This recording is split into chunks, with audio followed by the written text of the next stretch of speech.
আমি অপর্ণা, নতুন ব্লগে স্বাগত, অনেক অনেক ভালোবাসি। আশা করি তোমরা সকলে ভালোই আছো, আমিও ভালো। চলো চলো বন্ধুরা, আজকে আমি দুপুরে কি রান্না করছি, চলে এসো।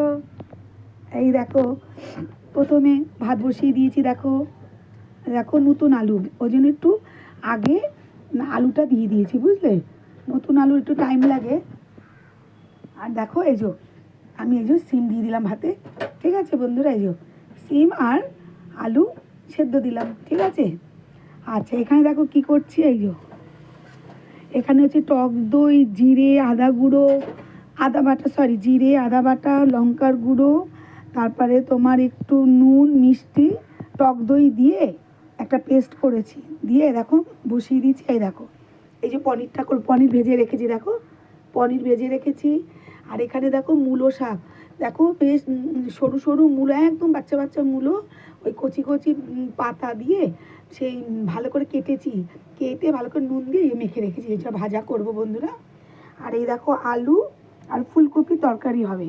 ফুলকপিটা ভাপ দিয়ে রেখেছি, আলু ভাপ দিয়ে রেখেছি। এখন ফুলকপি যাই বলো, একটু গ্যাস তো হয়, ওই কারণে একটু ভাপ দিয়ে নিলে গ্যাস হয় না অত, বুঝলে।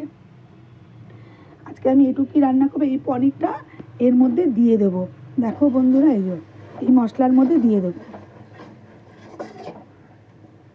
এই দেখো ভেজে রেখেছিলাম আগের থেকেই আমি। আজকে আমি এটুকুই রান্না করছি বন্ধুরা।